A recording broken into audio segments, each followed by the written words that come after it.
پیارے بیٹے باتیں تو نہ کریں آپ، سب دوست خاموش ہو جائیں جی، بڑی مہربانی۔ چپ کرانے والے بھی ذرا چپ کریں تھوڑی دیر کے لیے، آپ مہربانی کریں، آپ لوگ فٹافٹ بیٹھ جائیں، خاموش ہو جائیں۔ اللہ آپ کو صلاح، یہ دینی محفل ہے، اس کے ادب بہت زیادہ ہے۔ موبائل تو بالکل آپ کو دیکھنا بھی نہیں چاہیے، الٹا یہ کہ آپ سب نے صحافی بننا ہے کہ آنے والے وقت میں اور بھی کافی سیٹیں ہیں، ان پہ بھی کام کرنا ہے۔ چنیں بات پر توجہ دیں، یہ اتنا سا ایریا زیادہ پریشان ہے، پیچھے لوگ بیچارے سارے آرام سے بیٹھے ہیں، وہ سننے آئے ہوئے ہیں۔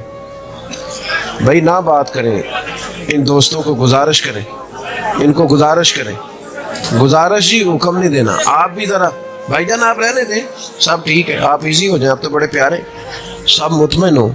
اب ذرا محبت سے نا، سارے محبت سے، یعنی تھوڑی دیر کے لیے آپ اپنی تصویر بھول جائیں، موبائل بھول جائیں، ذرا درود شریف پڑھیں۔ الصلاۃ والسلام علیک یا رسول اللہ وعلی آلک واصحابک یا حبیب اللہ۔ حمد و صلات کے بعد، چونکہ یہ پروگرام سید الشہداء حضرت امیر حمزہ رضی اللہ تعالیٰ عنہ کی بلند و بالا پاک بارگاہ میں نذرانہ عقیدت پیش کرنے کے لیے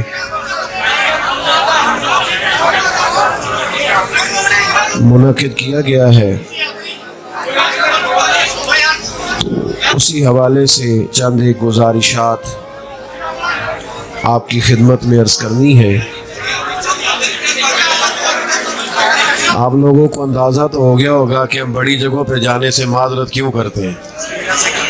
یہ تھوڑی مجبوری ہے کہ ہم تھوڑا سا نا گزارش کرتے ہیں کہ یہاں تو اس کو کھلا کر لیں انتظام کو، یہاں پھر ذرا معذرت قبول کر لیں، تھوڑی مشکل ہوتی ہے۔ اب جس طرح دوستوں کو بھی دقت ہو رہی ہے پیچھے، اور یہاں پروگرام مینج کرنا بھی مشکل ہو رہا ہے، اب اس ماحول میں بعض اوقات بیان کرنا بھی مشکل ہو جاتا ہے، اور یہ بھی دل پر بوجھ رہتا ہے کہ اتنے لوگ سننے آئے ہوئے ہیں، تو ایسے ہی چند منٹوں میں اٹھ جائیں تو وہ بھی بات مناسب نہیں ہے۔ تو دو ایک باتیں عرض کرنی ہے، اگر آپ تھوڑا سا موقع دیں تو آپ سے بات ہو سکے۔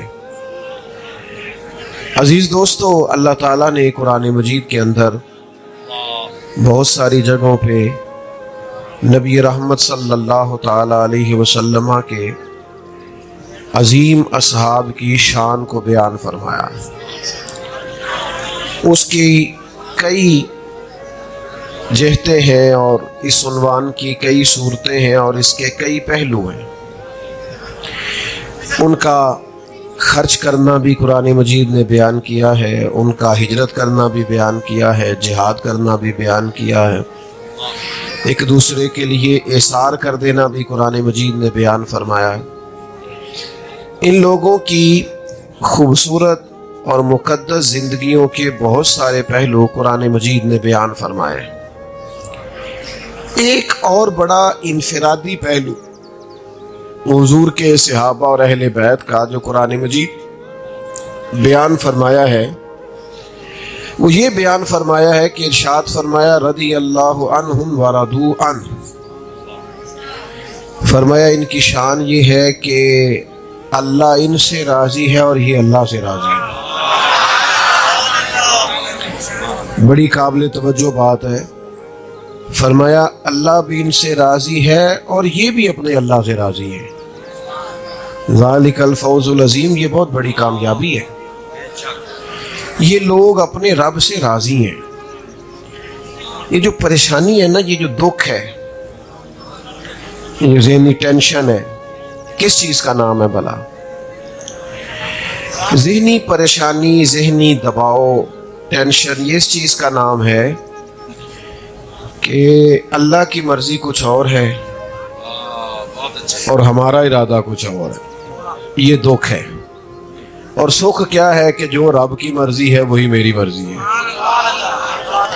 جو لوگ مقام تسلیم و رضا پہ فائز ہو جاتے ہیں، اللہ کی مرضی کے مطابق ڈھل جاتے ہیں اور اپنے رب کریم کے فیصلوں کو قبول کرنے لگتے ہیں، وہ لوگ مطمئن رہنے لگتے ہیں۔ امام غزالی رحمۃ اللہ علیہ فرماتے ہیں، یہ جو قرآن مجید فرماتا ہے نا کہ اللہ تعالیٰ صحابہ سے راضی ہے اور صحابہ بھی اللہ سے راضی ہیں۔ فرماتے ہیں یہ جو نقطہ ہے نا کہ وہ بھی اللہ سے راضی ہیں، یہ بڑا قابل غور ہے۔ فرماتے ہیں اللہ تو بڑا کریم ہے، وہ تو راضی ہو ہی جاتا ہے، بندہ نہیں راضی ہوتا۔ بندے کے دل میں روز ایک نئی خواہش پیدا ہوتی ہے، ایک نیا مطالبہ کرتا ہے، ایک چیز ملتی ہے پھر ایک اور طلب اس کے اندر پیدا ہوتی ہے۔ انسانی خواہشات کا پیالہ کبھی بھرتا نہیں ہے، یہ راضی نہیں ہوتا، مطمئن نہیں ہوتا، اطمینان نہیں اسے حاصل ہوتا۔ فرمایا بندے کا راضی ہونا یہ مشکل کام ہے، اللہ تو کریم ہے، کرم کر دیتا ہے، راضی ہو جاتا ہے۔ لیکن اگر بندہ بھی راضی ہو، رب کے فیصلے کو قبول کرے، تو پھر شان یہ ملتی ہے کہ نبی کریم صلی اللہ تعالی علیہ وسلم نے فرمایا تم اللہ کے دیے ہوئے تھوڑے رزق سے راضی ہو جاؤ، وہ تمہاری تھوڑی عبادت سے راضی ہو جائے گا۔ لیکن پہلے تم تو راضی ہو، تم تو راضی ہو۔ بندہ راضی نہیں ہوتا، ہر وقت شکوے، ہر وقت شکایتیں، ہر وقت ناراضگیاں، ہر وقت گلہ، ہر وقت آزمائش، ہر وقت کسی نہ کسی مقام پر کسی نہ کسی پریشانی کا اظہار۔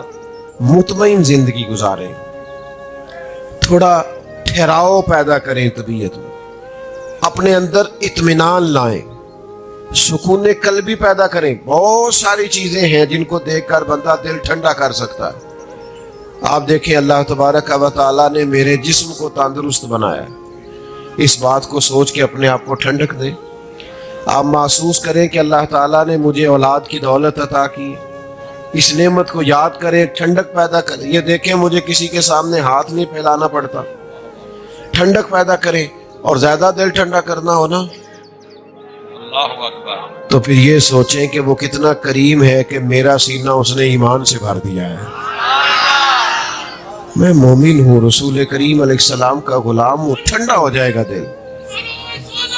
آپ محسوس کریں گے کہ طبیعت کے اندر قرار آیا، لیکن زیادہ الجھاؤ نہیں۔ دیکھیں محنت کرنا ہمارے ذمے ہے، وہ خوب کرنی چاہیے۔ نتیجہ اپنی مرضی کا نہیں مانگنا، نتیجہ اللہ تعالیٰ پہ چھوڑنا ہے۔ جتنے انبیاء کرام علیہم السلام دنیا میں تشریف لائے ہیں نا، جتنے نبی آئے 1,24,000 کم و بیش، سب انبیاء کامیاب ہو کے گئے دنیا سے۔ نوجوان زیادہ غور کریں، یہ جو لوگ سمجھتے ہیں نا یار میں مخلص بھی ہوں، محنت بھی پوری کرتا ہوں، کوئی بددیانتی بھی میرے اندر نہیں ہے، پھر نتیجہ کیوں ٹھیک نہیں نکلتا؟ غور کریں بات پر۔ جتنے بھی انبیاء کرام علیہم السلام دنیا میں تشریف لائے، سارے کامیاب ترین زندگی گزار کے گئے، لیکن کسی نبی کا کلمہ چند لوگوں نے پڑھا ہے، کسی کا چند 100 لوگوں نے پڑھا۔ 950 سال تک تبلیغ، پھر غور کرو، 950 سال تک تبلیغ اور چند لوگ مسلمان، اس کو سمجھیں۔ لیکن میں نے عرض کیا کہ یہ لوگ کامیاب گئے دنیا سے، وجہ کیا تھی؟ وجہ یہ تھی کہ کسی کا دل تو اللہ تعالیٰ نے پھیرنا ہے نا، اپنی حکمت سے، اپنی مرضی سے، نبیوں کی بارگاہ تک اس نے پہنچانا ہے۔ نبی کیوں کامیاب گئے؟ اس لیے کہ جو ڈیوٹی اللہ نے ان کی لگائی تھی وہ ڈیوٹی انہوں نے پوری سر انجام دی۔ باقی نتیجہ کیا نکلتا ہے یہ اللہ کی حکمت ہے۔ ہم نا بہت زیادہ الجھ جاتے ہیں، بعض اوقات بہت زیادہ پریشان ہو جاتے ہیں، بہت زیادہ۔ وہ ایک دوست مجھے، ہمیں بھی سناتے ہیں نا لوگ مایوسی والی باتیں آ کے، بڑے حالات خراب نے، ہماری جماعت کا تو بڑا خستہ حال ہے، آپ کو کیا بتائیں، لوگ دور ہو گئے، لوگ ڈسٹرب ہو گئے، لوگ ڈسہارٹ ہیں، لوگ ہم سے مایوس ہیں۔ میں کہا تیری گل ہوئے گی، سڑکوں تے بندے سامنے نہیں جاندے، آپ کیوں مایوسی کی باتیں کرتے ہیں؟ یہ آپ کی بات ہوگی، ہمارا تو کوئی ایسا مسئلہ نہیں ہے۔ میں اکیلا ہی چلا تھا جانب منزل، مگر پھر لوگ آتے ہی گئے، پھر کارواں بنتا گیا۔ یہ آپ کبھی منظر دیکھیں نا، یہ چھتوں پہ بھی دوست ہیں، کھڑکیوں سے بھی جھانک رہے ہیں، ارے میں گسارو سویرے سویرے، خرابات کے گرد پھیرے با پھیرے، کبھی اس طرف بھی گزر کر تو دیکھو، بڑی رونقیں ہیں فقیروں کے ڈیرے۔ تو مایوسی کس بات کی ہے, پریشانی کس بات کی؟ بلا وجہ آپ تناؤ کی بات کرتے ہیں. یہ سچوں کی جماعت ہے, اس میں سچے رہے ہیں اور قیامت تک سچوں کی جماعت ہی غالب رہے گی. تو اتنی جلدی الجھ جانا کہ وہ میں نے کام کیا ہے تو نتیجہ نہیں نکلا, بھائی آپ اللہ پہ چھوڑیں, مقام تسلیم و رضا کو اختیار کریں. اور یہ بڑا لطیف نقطہ ہے کہ اپنے رب سے راضی رہیں, اپنے رب سے راضی رہیں.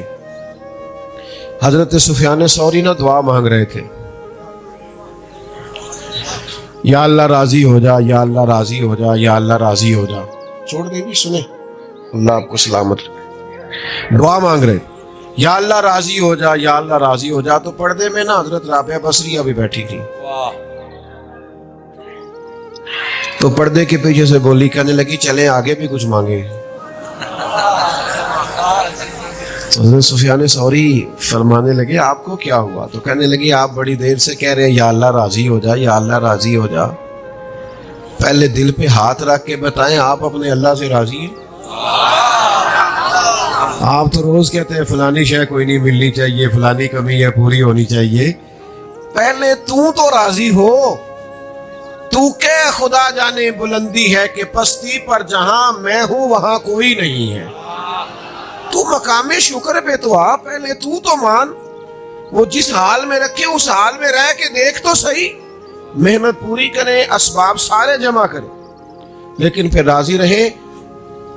درے مارتے تھے کفار سیدنا بلال حبشی کو, ریت پہ گھسیٹتے تھے, گرم ریت پہ تکلیفیں دیتے تھے, پر حضرت بلال اپنے رب سے بڑے راضی تھے.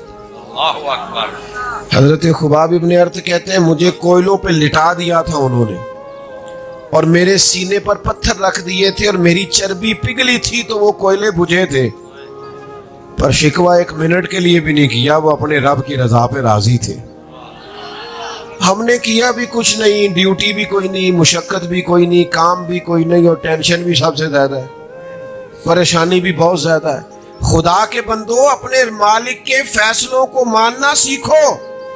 اس میں حسن ہے, اس میں ٹھنڈک ہے, اس میں تسلی ہے. بہت سارے لوگ زندگی میں کچھ اور بننا چاہتے تھے, پر اللہ کی رضا کچھ اور تھی. تو آپ رب کی رضا کو مان لیں, تسلیم کر لیں, قبول کر لیں. لیکن الجھے رہنا, پریشان رہنا, ہر وقت سوچتے رہنا کہ پتہ نہیں معاملہ درست ہے کہ نہیں. کچھ تھوڑا سا نا منفرد زندگی کو جئیں, انفرادی. یعنی اگر کبھی تکلیف آئے تو سکھ بھی تو آئے ہیں نا بڑے سارے. ساری زندگی دکھ تو نہیں نہ رہے. وہ کسی خاتون کا اختلاف ہو گیا تھا اپنے شوہر کے ساتھ 3 دن پرانا, تو وہ کسی سیانے آدمی کو پنچایت میں 3 دن کی باتیں سنا رہی تھی. اس نے مجھے یہ کہا, اس نے مجھے برا بھلا کہا, اس نے مجھے تھپڑ مارا, اس نے مجھے یہ تکلیف دی. تو بزرگ سیانے تھے, وہ کہنے لگے بیٹا شادی کو کتنی دیر ہو گئی؟ اس نے مثال دے رہا ہوں سمجھ لے, اس نے کہا 15 سال. کہنے لگے بیٹا یہ تو 3 دن کی بات بتا رہی ہے نا, باقی بھی کوئی بتا. کبھی شوہر نے جوڑا لے کے دیا ہو, کبھی اس نے تجھے تحفہ دیا, وہ 3 دن کے صرف 2 کی یاد ہے بھائی. سکھوں والی بھی کوئی. محمود غزنوی کنو کھا رہے تھے, مالٹا, تو وہ انہوں نے پہلا کنو چھیلا, اس کے اوپر سے چھلکا اتارا, تو ایک ٹکڑا پہلی کاش اس کی ایاز کو دی. اس نے بسم اللہ پڑھی اور گٹ گٹ کر کے کھا گیا. دوسری محمود نے اپنے منہ میں رکھی تو بڑا کڑوا ہے بھائی, بڑا کسیلا ہے, بڑا ترش ہے, بد ذائقہ ہے, تھوک ڈالی. اور پھر کہنے لگے ایاز تو کھا ہی گیا ہے, ذرا برابر بھی تو نے اظہار نے کیا کہ کڑوا, کسیلا, بد ذائقہ کنو ہے. تو ایاز کہنے لگے بادشاہ میں نے نہ ذائقہ دیکھا ہے نہ کنو دیکھا ہے, میں نے تو یہ دیکھا ہے کہ ہاتھ کس کے ہیں. ساری زندگی تیرے ہاتھوں سے میٹھے ملے ہیں اور کھائے ہیں, اور آج ایک کڑوا اگر میں تھوک دیتا تو آئینے وفاداری تو نہیں تھا نا. ہاں, دکھ قبول محمد بخشا, دکھ قبول محمد بخشا, دکھ قبول. لفظ قبول کا پتہ ہے نا آپ کو؟ کبھی زندگی میں آپ نے قبول کہا ہوگا, جو رہ گئے ہیں وہ کہہ لیں گے.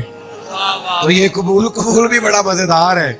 کہتے ہیں دکھ قبول محمد بخشا بس راضی رہن پیارے. دکھ قبول محمد بخشا راضی رہن. اور دیکھو کیسی لطیف بات کی ایک درویش نے.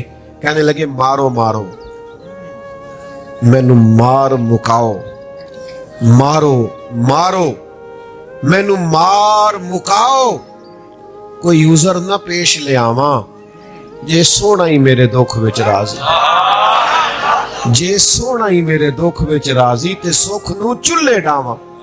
بھائی اتنے شکوے نہ پیدا کریں, مطمئن رہنا سیکھیں, زندگی میں جو نعمتیں ہیں ان کے ساتھ جینا سیکھیں, خوش رہنا سیکھیں, اطمینان قلبی کے ساتھ وقت گزاریں. صحابہ کی شان یہ ہے کہ وہ اپنے رب سے راضی رہے. جب انہیں مکے میں پتھر پڑتے تھے تب بھی وہ راضی تھے, اور جب اپنا گھر بار چھوڑ کے مدینہ ہجرت کرنی پڑی تو پھر بھی بڑے راضی تھے. اور جب 14 صحابہ بدر میں شہید ہو گئے تو پھر بھی وہ بڑے راضی تھے. اور جب 70 لوگ بدر میں شہید, احد میں شہید ہوئے, 70 یا 72 لوگ شہید. ادھر دیکھو حضرت سعد بن ابی وقاص رضی اللہ تعالیٰ عنہ فرماتے صبح جب جنگ ہونی تھی نا تو رات میرے پاس حضرت عبداللہ بن جہش رضی اللہ تعالیٰ عنہ آئے. کہنے لگے ایک دعا نہ مانگے دونوں بھائی مل کے, آپ دعا مانگے میں آمین کہوں گا, پھر میں مانگوں گا, پھر آپ آمین کہیے گا.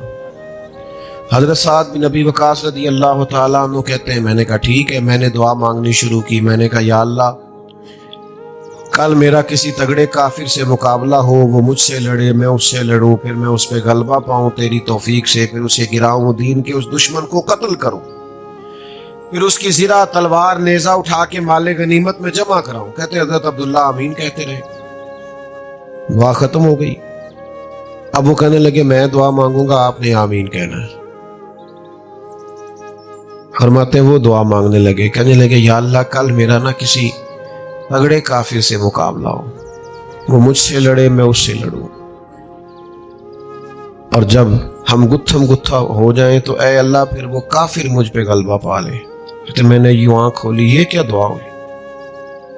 کہنے لگے اللہ پھر وہ مجھے گرا دے, پھر وہ مجھے شہید کر دے, پھر وہ میری آنکھیں نکال لے, ناک کاٹ دے, کان کاٹ دے, وجود کے ٹکڑے ٹکڑے کر دے. کہتے ہیں پھر وہ کہنے لگے اللہ جب میں کٹا ہوا وجود لے کے تیرے حضور حاضر ہوں نا تو پھر تو مجھ سے پوچھے کہ عبداللہ یہ تیرا حال کس لیے ہوا؟ تیرا تو گویا کسی سے ذاتی معاملہ نہیں تھا, یہ حال کس لیے ہوا؟ تو میں چاہتا ہوں میں تیری بارگاہ میں عرض کروں مالک یہ تیرے لیے کرایا ہے, تیرے حبیب کے لیے کرایا, اور عرض یہ ہے کہ تو صرف اتنا فرما دے کہ عبداللہ سچ کہتا ہے. او بھائی ساری زندگی سکھوں کے سودے کرنے, لقد خلقنا الانسان فی کبد, اللہ نے انسان کو مشقت میں رہتا ہوا پیدا کیا ہے. آج جس عظیم ہستی کا آپ یوم منا رہے ہیں سید الشہداء حضرت امیر حمزہ رضی اللہ تعالیٰ عنہ, انہوں نے اپنا سارا کچھ دین کے لیے پیش کر دیا. اس وقت کلمہ پڑھا جب ابھی تھوڑے سے لوگ مسلمان تھے. یہ نا بھائیوں کا بھائیوں سے بڑا پیار ہوتا ہے, چچا بھتیجوں کا بھی آپس میں بڑا. وہ بندہ کہہ بیٹھتا ہے اپنے بچوں کے سامنے کئی دفعہ نا کہ پرا نے مجھے بڑا تنگ کیتا ہے, میرا حصہ لے گیا ہے, فلانی جگہ تے بات کر بیٹھتا ہے شکوا, پھر وہ اندر پیار ہی ہوتا ہے. ایک دفعہ ضرورت تھی چچا جان کو, کسی نے بتایا کہ آپ کے بھتیجے کو ابو جہل نے تکلیف دی ہے. پھر وہ دوڑے آئے, ابو جہل بیٹھا تھا تو مارا اسے. ابو جہل کو پتا تھا یہ دلیر بڑے, جری بڑے, جرت نہیں تھی آگے بلکہ عاجزی کرنے لگا. کہنے لگا حمزہ مجھے مار رہے ہیں, آپ کو پتا تو ہے وہ ہمارے بارے میں کیا کہتے ہیں, انہوں نے نیا دین معاذ اللہ ایجاد کر لیا ہے. تو اتنا محبت میں غلبہ تھا حضرت امیر حمزہ کو. فرمانے لگے اگر یہ بات ہے تو سن, آج کے بعد میرا بھی دین وہی ہے جو محمد عربی کا دین ہے. پھر بڑا پیار کیا انہوں نے, اور نبی کریم علیہ السلام نے بھی ان سے بڑی محبت فرمائی. میرے کریم فرمانے لگے مجھے میرے چچاؤں میں سب سے بہتر حضرت امیر حمزہ ہے۔ آپ سے ایک سوال پوچھتا ہوں، مجھے تو خیر کافی سارے لوگ محبت سے کہہ دیتے ہیں کہ بچہ پیدا ہوا ہے کوئی نام بتا دیں، آپ سے بھی مشورہ کرتے ہوں گے، اتنے سارے لوگ ہیں، آپ اتنے بڑے مجمع میں کیا کوئی ایسا شخص ہے جسے کسی نے کہا ہو کہ بچے کا نام رکھنا ہے تو وہ کہے میرے چچا کے نام پہ رکھ لو؟ بہت اچھے، کیا بات ہے۔ اتنے سارے لوگ ہیں، یہ میرے چچا کا نام ہے اور مجھے چچا بڑا پیارا ہے لہذا یہ نام آپ بھی رکھ لیں، کہا ہے کبھی کسی نے؟ چلو گھر جا کے نہ گل کرے آجے ان جے وے کہ چندہ صرف ماموں کیوں ہوتا ہے، چاچو کیوں نہیں ہوتا؟ یہ بڑی سمجھنے والی بات ہے، کہتے ہیں چندہ ماموں، بھئی چندہ چاچو کیوں نہیں؟ چاچو جتنا مرضی خوبصورت ہو چندہ ہو سکتا ہے، تو سن گل کیتی ہے پکار جا کے نہیں کرنی۔ او بھائی کچھ معاملات میں نہ کہیں ہم کسی ایک کونے پہ سائیڈ مار، اور یہ دونوں طرف سے ہوتا ہے، والد بھی ایسا کرتا ہے والدہ بھی کرتی ہے، ایک طرف سے نہیں ہوتا۔ رشتوں میں توازن رکھنا چاہیے، دونوں جانب محبت کا زور ہونا چاہیے۔ کبھی کسی نے نہیں کہا ہوگا میرے چچا کے نام پہ نام رکھ لو، لیکن ایک شخص نے نبی رحمت علیہ السلام کی خدمت میں حاضر ہو کے عرض کی میرے ہاں بیٹے کی ولادت ہوئی ہے، نام کیا رکھوں؟ فرمایا میرے چچا کے نام پہ حمزہ نام رکھو، ان کے نام پہ نام رکھو، ان کے نام سے برکت لو۔ تو بھائی حضرت امیر حمزہ رضی اللہ تعالیٰ عنہ سے وہ پیار تھا، بڑے بہادر تھے، انہوں نے فیصلہ کیا نہ دین قبول کرنے کا تو ایک منٹ نہیں لگایا، ابو جہل سے کہا جا پھر میرا بھی کوئی دین ہے۔ ہمارے نوجوانوں میں قوت فیصلہ ہی کوئی نہیں، یہ 2 منٹ کا کلپ دیکھتے ہیں اور ان کے ارادے بدل جاتے ہیں، فلانا بھی موٹیویشنل اسپیکر آ گیا تو فلانا بھی آ گیا۔ بھائی کوئی رائے بھی ہوتی انسان کی، اس کا کوئی اپنا بھی نقطہ نظر ہوتا ہے۔ یہ کیا بات ہوئی، جو آیا جس طرح کی بات کی آپ مان گئے؟ اعصابی مضبوطی پیدا کریں، آپ فیصلے کی طاقت پیدا کریں، آپ نے کس طرف جانا ہے وہ فیلڈ اختیار کریں، اور ڈرے ڈرے فیصلے نہ کریں، سہمے فیصلے نہ کریں۔ حالات کے سہمے ہوئے لوگوں کو بتا دو حالات بدل جاتے ہیں، ایک جیسے نہیں رہتے۔ طاقتور فیصلے کرنا سیکھیں۔ ہم کسی جگہ عقیدت بھی رکھتے ہیں، شاگرد بھی ہوتے ہیں، دیندار بھی ہوتے ہیں، نمازی بھی ہوتے ہیں، ہر سال عمرہ بھی کرتے ہیں، پر ہمارے فیصلوں کا حال یہ ہوتا ہے کہ شادی کے موقع پر ہم اپنی اولاد کو بھی نہیں سمجھا سکتے کہ بھئی یہ بینڈ باجا نہیں بجانا، یہ غیر شرعی ہے، اپنے گھر میں بھی دین نافذ کرنے کی پوزیشن میں نہیں ہوتے، تو کہاں ہے ہماری قوت فیصلہ؟ آپ یہ حضرت امیر حمزہ سے سیکھیں، طاقتور فیصلے کریں، اور بندے نے ارادہ ہی کرنا ہوتا ہے، مدد تو اللہ فرماتا ہے۔ دوسری بات، حضرت امیر حمزہ نے جب کلمہ پڑھ لیا نا پھر جان دل وطن ہر چیز دین پہ قربان کر دی۔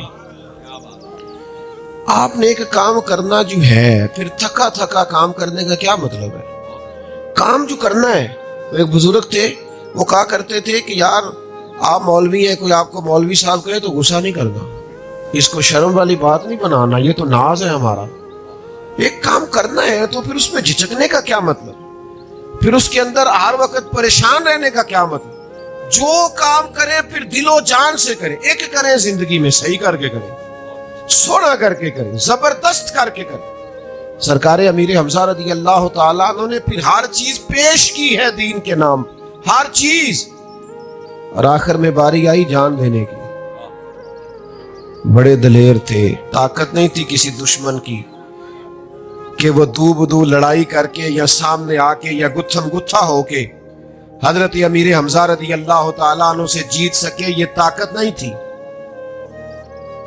جناب بخشی جنہوں نے آپ کو شہید کیا، بعد میں مسلمان ہوئے، وہ کہتے ہیں میں تو پہاڑ کی اونٹ میں بیٹھا تھا، وہاں سے میں نے نیزہ پھینکا اور ان کے سینے میں لگا، پیٹ میں لگا، اور وہ گر گئے، اٹھنا چاہا دوبارہ اٹھ نہ سکے، شہادت پیش کر دی حضرت امیر حمزہ نے، جان دے دی۔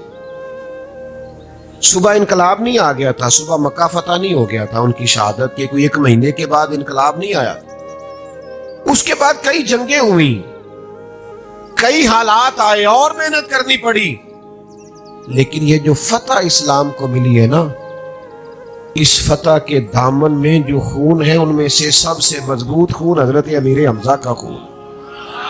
جان پیش کی ہے, نذرانہ پیش کیا.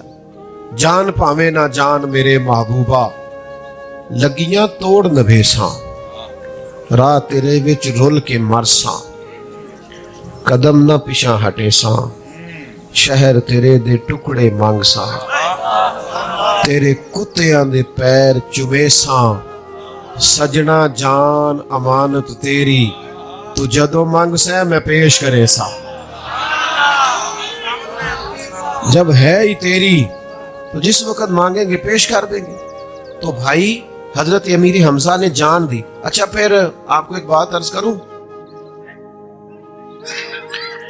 باقی آپ کسی جگہ ڈیوٹی کریں تو اجر دیر سے ملتا ہے, بلکہ میں تو بہت سارے لوگ شکوہ کرتے ہیں کہ فلانی جگہ نوکری کرتے ہیں تنخواہ ہی نہیں ٹائم پہ دیتے. دین کی نوکری کا کمال یہ ہے کہ مرنے کے بعد بھی کئی نسلوں کو اجر ملتا رہتا ہے. حضرت امیر حمزہ شہید ہو گئے, میدان احد میں جان دے گئے.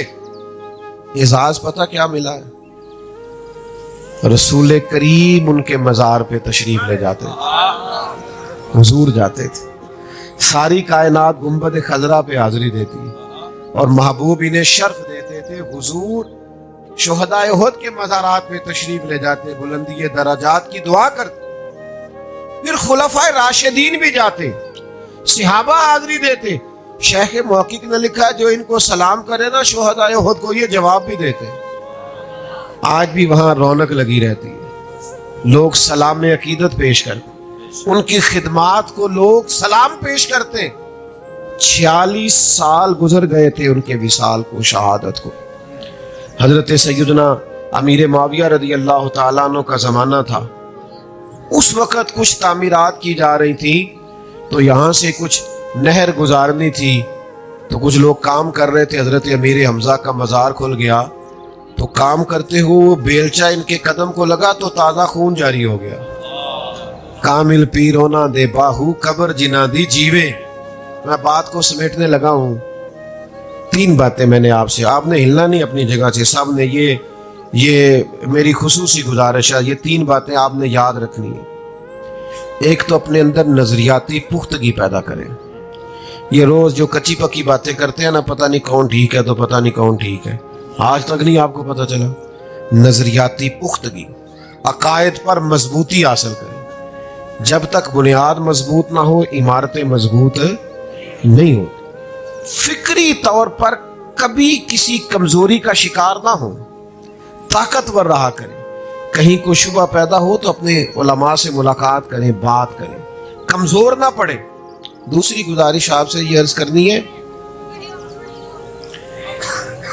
صحابہ اور اہل بیت سے سیکھنا ہے, ان پر تبصرے نہیں کرنے. بہت اچھے, سبحان اللہ. صبح آپ گئے نا پہلے دن کالج میں, فرسٹ ایئر آپ کا پہلا دن تھا, تو اردو کے ٹیچر آ گئے. انہوں نے آ کے کہا نکالو کتابیں سبق پڑھیں. تو ایک طالب علم اگر اٹھ جائے اور اٹھ کے کہے سارا آپ ایم اے اردو ہیں, اور اگر ایم اے اردو ہیں تو پھر ایم ایڈ کیا ہوا ہے, اور پھر یہ بتائیں کہ آپ میرٹ پہ ہیں کہ سفارش پہ ہیں, تو کیا خیال ہے؟ میرا خیال ہے وہ استاد جی ہاتھ باندھ کے شاگرد کے سارے سوالوں کے جواب دیں گے. ایسے ہوگا. انہوں نے کہنا کاکا تو نکلنا باہر, جنہوں نے پڑھنا. میری بات کی سمجھ آ رہی ہے؟ جو بچے ہوتے ہیں وہ بزرگوں کی ڈگریاں چیک, اللہ کرے آپ کو سمجھ آئے. وہ ٹیچر کہیں گے میری ڈگری دیکھے گا, سپریڈنٹ میری ڈگری دیکھے گا, پرنسپل تو کون ہے, تو کتاب نکال. ہمیں نبی پاک علیہ السلام نے فرمایا ہے صحابی کا نجوم, صحابہ ستارے ہیں, تم نے ان سے روشنی گویا حاصل کرنی. اس لیے بحثوں میں نہ پڑا کریں. وہ جو لوگ آپ کو بازو چڑھا کے کہتے ہیں نا میں تمہیں اصل بتاتا ہوں, ان سے کہ بھائی تو رہنے دے, ہمیں ان سے فیض لینے دے, چکر میں نہ پڑے. تیسری میری گزارش آپ کی خدمت میں یہ ہے, بڑے درد دل کے ساتھ جو سارا مضمون میں نے عرض کیا, اپنے آپ کو الجھاؤ سے بچائیں, محنت پوری کریں, جد و جہد پوری کریں, پھر نتیجہ اللہ پہ چھوڑیں. رب جو فیصلہ کر دے. ہم بڑی جلدی گھبراتے ہیں, الجھ جاتے ہیں, ہاتھ پیر پھولنے لگتے ہیں. کیوں؟ اس لیے کہ ہم چاہتے ہیں جو میں چاہوں وہ ہو جائے. تو یہ دعویٰ درست ہونا وہی چاہیے جو رب چاہے، جو اللہ چاہے۔ اس نظریے پر ہی حضرت امیر حمزہ رضی اللہ تعالیٰ عنہ کی ساری سیرت گھومتی ہے۔ اللہ تعالیٰ توفیق عمل عطا کرے۔ اب آپ نے وہ والا حال نہیں کرنا جو آتے ہوا تھا، سلام ہوگا اور مفتی صاحب دعا فرمائیں گے۔